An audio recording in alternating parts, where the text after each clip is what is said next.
You know, China calling this ruling unjust, unlawful. Why are they taking this stance, especially as signatories of this treaty of the UNCLOS, which established this court of arbitration? And also, we know that this treaty largely rejects historically based claims like China.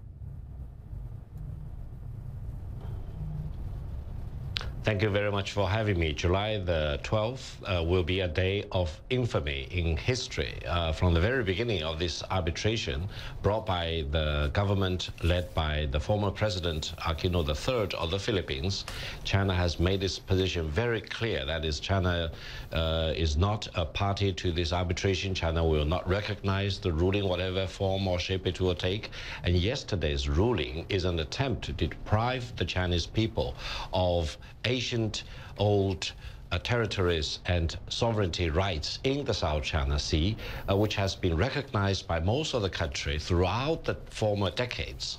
And partially, this legacy is based on the victory legacy of the Second World War. Therefore, I think the Chinese government has decided to treat this ruling out of The Hague as a piece of scrap paper. The Chinese people are uniting behind the Chinese leadership to defend sovereignty and territorial integrity in the South China Sea. Meantime, China is ready to talk and negotiate with countries like the Philippines to achieve a peaceful resolution of the territorial disputes involved in the South China Sea. A couple of things. I guess that, you know, a lot of scholars will say that China's historical claims aren't really that historic, and you say that sort of post-war they go back. I think it was 1947 when the what was then the 11-dash line was drawn out. But perhaps more importantly and more relevant, you know, the UN's Law of the Sea agreement, it rejects the idea of justification about historical right.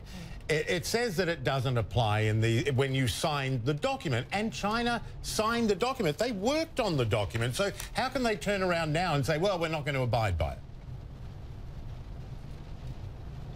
it? First of all, historically speaking, there have been many countries who eventually decided to completely ignore the ruling from a tribunal like this out of The Hague. The United States did that. Many other countries did that. China is not the first country to decide to disregard the ruling, and China will not be the last country to do that. That's number one. Number two is that this ruling itself is actually in violation of the terms of the UNCLOS itself, and China is a major member state of the UNCLOS, and China has been faithfully abiding by the UNCLOS, and China considers this tribunal itself as illegal because it's outstepping its mandate and it's disregarding the specific terms stipulated in the UNCLOS itself. The United States itself is not a member state of UNCLOS. China by now is the largest member state of the UNCLOS, and there are many scholars both in China and abroad who are now advising the Chinese government to consider withdrawing from UNCLOS. Therefore, this tribunal's decision is actually ending in weakening the authority and the functionability of the UNCLOS itself. I hope the Chinese government will not decide to leave UNCLOS,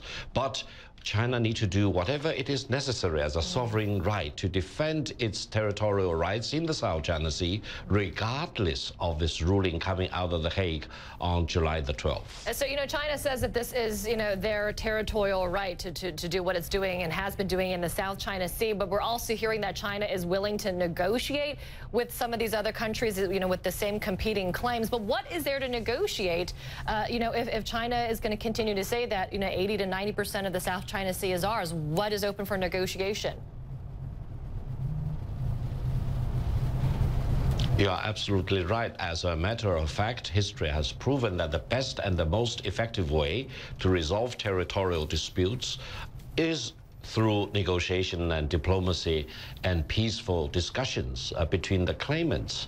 And this is not an exception for China and the Philippines. From the very beginning, the Chinese government had insisted that the best way to resolve the disputes between China and the Philippines is to sit down at the negotiation table, use all our wisdom and vision and courage to come up with a mutually acceptable way between China and the Philippines. We are very happy to see that the new government in Manila and new president, Mr. Duterte, effort are reaching out to the Chinese side. Both China and the Philippines want to have peace and good neighborly relations with each other. But Victor, treasure the moment of peace. Forgive me, the Chinese people view the Filipino people as friends. That doesn't deal with the point that Amra was making. If China's saying 90% of the South China Sea is ours, we don't accept this ruling by an organisation that we signed on to, and we don't accept it, then what's to negotiate?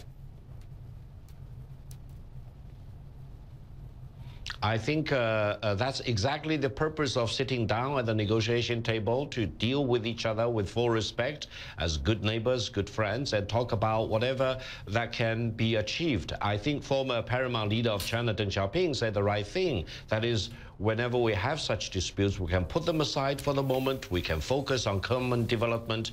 And I think between China and the Philippines, it still remains the truth. That is, we need to focus on common development, and China and the Philippines need to be friends and good neighbors rather than, escalating tension. China has no intention of escalating tension against the Philippines. And as I mentioned just now, the Chinese people, the Filipino people should remain friends and good neighbors.